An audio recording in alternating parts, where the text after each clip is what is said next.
He real music giant. From his work with Wham to his solo hits, he ruled the charts for decades. Behind the fame and the hits, George had a life full of sadness, secrets, and fights with himself. The world was shocked when he died suddenly on Christmas Day. What happened next made me wonder even more. Why did he feel so alone? What really took place in those last hours? After years, his family has finally talked. Let's find out the real story behind George Michael's death and see what his family has finally said. And his name is Georgios. Thomas Georgios Panayotou was George Michael's real name when he was born on June 25, 1963, in East Finchley, London. He was the only son and the youngest of 3 children. Jack Panayotou, his father, was from Cyprus and ran a diner. Leslie, his mother, was an English dancer. The house George grew up in was normal. It was in Kingsbury, a quiet part of London. After Roe Green Junior School, he went to Kingsbury High School. She was his sister, and her name was Yoda. George loved his family very much, especially his mom. After a while, he even told them that his grandma on his mom's side was Jewish. During World War II, she was afraid, so she never told anyone. The family lived with that fear for years. George hurt his head in an accident when he was 8 years old. For some reason, this hurt made him feel something. Afterwards, he said that this was when his real love for music started. He didn't think he would become famous, though. Some things changed when the family moved to Radlett, a new town. After George moved to Bushy-Mead School, things changed. The beginning of Wham. The two met at Bushy-Mead School. His name is George Andrew Ridgely. They quickly became friends because they were sitting next to each other. They both wanted to be singers. George started performing on the London Underground by singing Queen and other band songs. Before Wham, George played music in restaurants and at school events. He worked as a DJ. He was famous, rich, and everyone loved his music. George Michael was more than just a famous singer. He was famous all over the world, a heartthrob, and two. Before anyone knew his name, he was always with music. They were in a short-lived ska band called The Executive with a few other friends, but it didn't last long. Then Wham was born in 1981. Lawyers also changed George's name to George Michael, which is a name everyone will remember. Fantastic's first album came out in 1983 and quickly became a UK hit. It had fun, catchy songs like Young Guns and Wham. There is rap and Club Tropicana. But George and Andrew became famous all over the world with their second record, Make It Big. Wake Me Up Before You Go Go was a big hit in both the US and the UK. After that, songs like Freedom, Everything She Wants, and Careless Whisper became big hits. George's first single hit was Careless Whisper, which was #1 in almost 25 countries. Wham!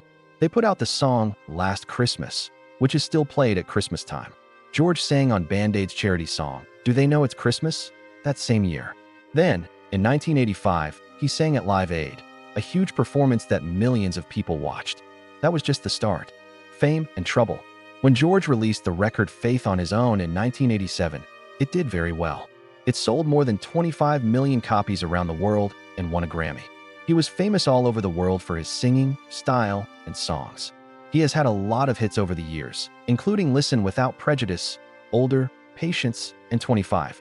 People will always remember songs like Faith, Father Figure, One More Try, Freedom, 90, and Jesus to a Child. George said, I still think music is one of the most beautiful gifts we've been given. His songs made a lot of people feel good. George's life wasn't always easy, though. He told everyone he was gay in 1998. In the same year, he was jailed for being lewd in public, which made the news. He later spoke out strongly for LGBT rights and worked to raise money for HIV and AIDS causes. He had a lot of problems with drugs and was jailed several times. His friends never left his side, though. They stood by him through all the scandals and news stories.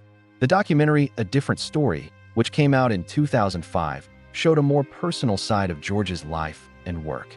Then he went on his 25 Live tour, which lasted from 2006 to 2008. It went really well. However, he got very sick in 2011 and spent the whole year in a coma because of asthma. Thankfully, he got better, and in 2012, at London's Earl's Court, he gave his last show. The world woke up to sad news on Christmas Day, 2016. George Michael had passed away. He was 53 years old. He died in his Oxfordshire home by himself. In the UK, George had 13 #1 songs and 10 in the US. 12 Billboard Music Awards, 2 Grammys, and 3 Brit Awards were his. Rolling Stone named him one of the 200 best singers of all time, and Billboard named him one of the best Hot 100 acts of all time. From 1984 to 2004, the Radio Academy said he was the most played act on UK radio. No matter how much love and fame George got, his last years were full of pain, silence, and mystery. George Michael and what he's been keeping from you. There were hard times for George Michael as he dealt with his sexuality. He thought he was straight as a kid because his first crushes were on women. But when he hit puberty, he began to understand that he really cared about guys. At the age of 19, he told Andrew Ridgeley, a close friend, that he was gay. Another sister heard about it too, but he didn't tell his parents. After being found out, George told the truth in an interview with Parkinson in 1998. He said that seeing a man made him finally accept that he was gay. He said later that the supporter was falling in love with a man, which ended my fight over being bisexual. What else did he say? I never thought being gay was wrong, but when I fell in love with a man, I realized none of the women I loved before were real love. George said he could never see himself in a relationship with a woman again, even though he had been with them before. He also said, I slept with a lot of women when I was in Wham, but he never thought it could lead to a relationship. I felt like a gay man. He stopped sleeping with women when AIDS broke out because he didn't want to hide the truth any longer. He also thought that his surroundings might have affected his sexuality. He said that his dad worked all the time and got very close to his mom. He thought that being close to her made him feel a certain way. He did say, though, that for some people, being gay is something they are born with and can't change. One reason he hid the truth for so long was that he didn't want to hurt his mother. But his life and relationships changed when he finally came to terms with it. Love, death, and a lot of pain. George had some very important people in his life. One of them was with makeup artist Kathy Young. She was even in the video for his song, I Want Your Sex. During that time, Kathy was his ideas. In the end, George said that she was the only real woman he had ever met and that she knew he was gay. Some of the best times of Kathy's life were spent with him. She called him a true friend after he died. His life changed totally when he fell in love with Anselmo Filippa, a dress designer from Brazil. In 1991, they met at a Rock in Rio show. After 6 months, Anselmo told George he had HIV. George was scared. His family didn't know he was gay, and he didn't know how to tell them. This made him feel even worse. Because of AIDS, Anselmo died in 1993 from a brain hemorrhage. George was very sad. For him, he wrote the song, Jesus to a Child. He also gave Anselmo the record Older as a gift. Later in 2008, George said, it was a very sad time. It took 3 years to get over the loss. After that, my mother died. I felt almost like I was cursed. The loss didn't stop George from loving again. In 1996, he started a long-term relationship with Kenny Goss, a former flight attendant from Texas. The couple had homes in Dallas, London, and Oxfordshire. They had planned to register their civil partnership in the UK, but it was postponed due to media pressure and George's tour. In 2011, George announced that they had actually split. 2 years earlier, his last known relationship was with Fadi Fawaz, a hairstylist and photographer. Fadi was the one who found George's body on Christmas morning in 2016. But before that final moment, George had lived through many public struggles. The public scandal. In April 1998, George Michael was arrested in a public restroom in Beverly Hills for engaging in a lewd act. It was a sting operation by an undercover police officer named Marcelo Rodriguez. George later joked in an interview, I got followed into the restroom, and then this cop started playing this game, which I think is called I'll show you mine. You show me yours. And then when you show me yours, I'm going to nick you. After pleading no contest, George was fined and ordered to do 80 hours of community service. Not long after he released the music video for Outside, which made fun of the incident by showing men dressed as policemen kissing. Rodriguez sued George for $10 million, claiming the video and interviews had mocked him. The case was dismissed, then reopened. But in the end, the court said Rodriguez couldn't win emotional damages because he was a public officer. This arrest made George's sexuality public, but instead of hiding, he embraced it. In 2007, George admitted that hiding for so long had made him feel like a fraud. He also believed that the arrest happened because deep down he wanted to be free. However, the scandal followed him for years. And it wasn't the last time he made headlines for the wrong reasons. Drugs, danger, and time behind bars. In 2006, George was accused again of public intercourse, this time in Hampstead Heath. He didn't deny it. He simply said it wasn't an issue between him and Kenny, his partner at the time. The same year, he was arrested for having Class C drugs. He called it my own stupid fault and was let off with a warning. Then in 2007, he was found asleep at a traffic light and charged with drug-impaired driving. He was banned from driving for 2 years and had to do more community service. A year later, he was caught again in Hampstead Heath with drugs in a public bathroom. This time he was cautioned for having Class A and C drugs. Things got worse in 2010. George crashed his car into a shop called Snappy Snaps in North London. It happened just after he returned from a pride parade. CCTV showed the whole thing. Police arrested him for being unfit to drive. He later admitted that he had been using cannabis and taking a strong antidepressant called amitriptyline.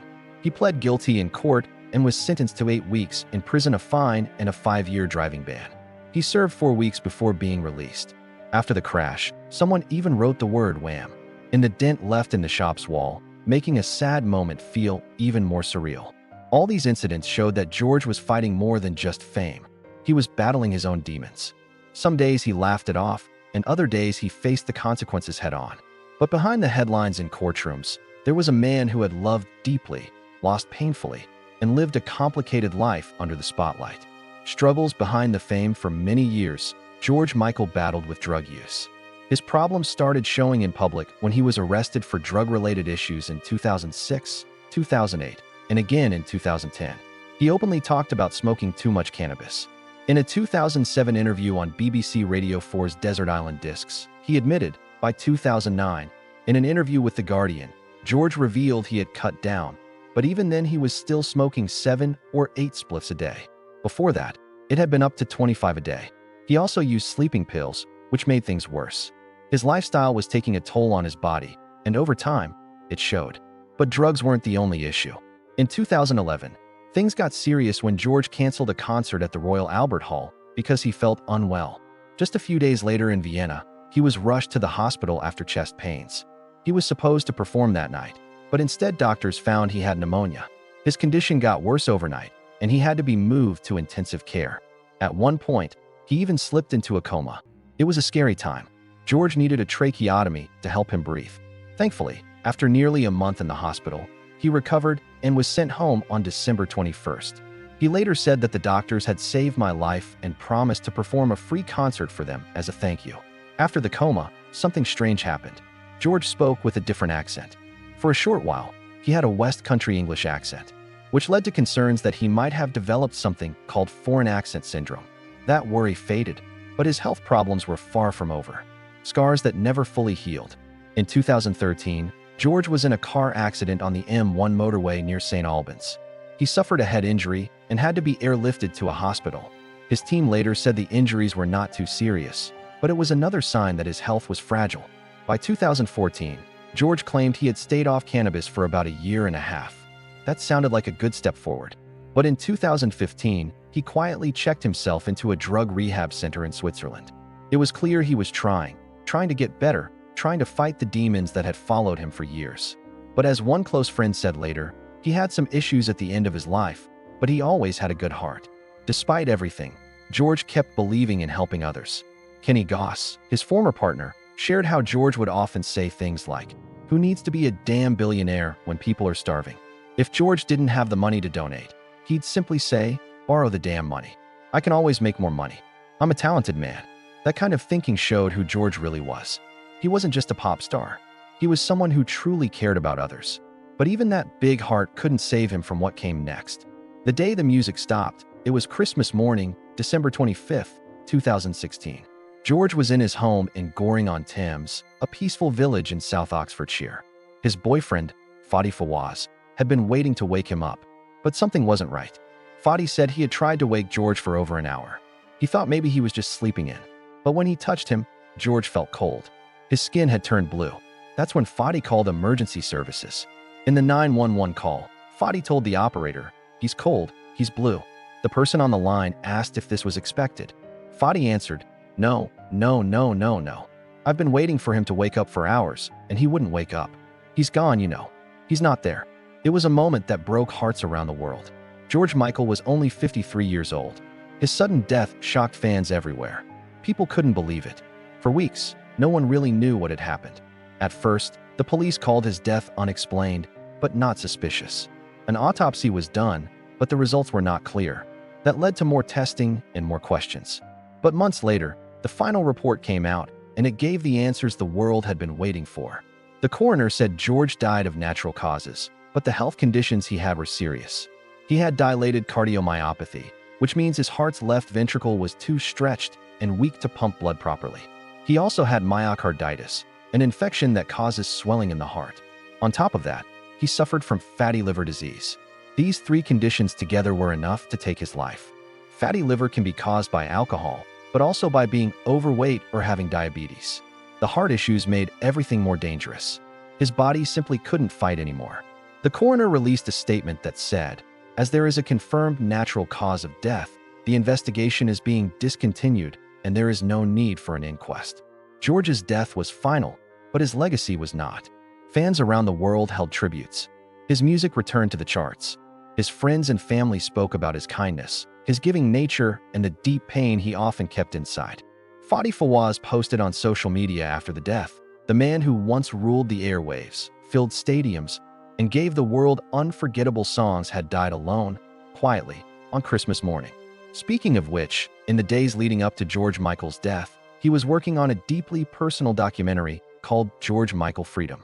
This documentary later aired nearly a year after his passing and gave fans one last glimpse into his state of mind, his last known words and emotional reflections. In the documentary, George opened up about his grief, especially after losing his first love Anselmo Filippa and later his mother Leslie. He called those years the darkest time of his life. He explained, "It was just constant fear. Was either fear of death or fear of the next bereavement." He also said something that many fans couldn't forget. "I felt like I'd been picked on by the gods." It was clear he had been carrying heavy pain for years. He had faced loss, loneliness, and deep sadness, all while the world watched him as a superstar. What were his exact last words? No one knows for sure. George was believed to be alone on the night of Christmas Eve. His boyfriend, Fadi Fawaz, later said, "I never saw him. I fell asleep in my car and I never saw him that night."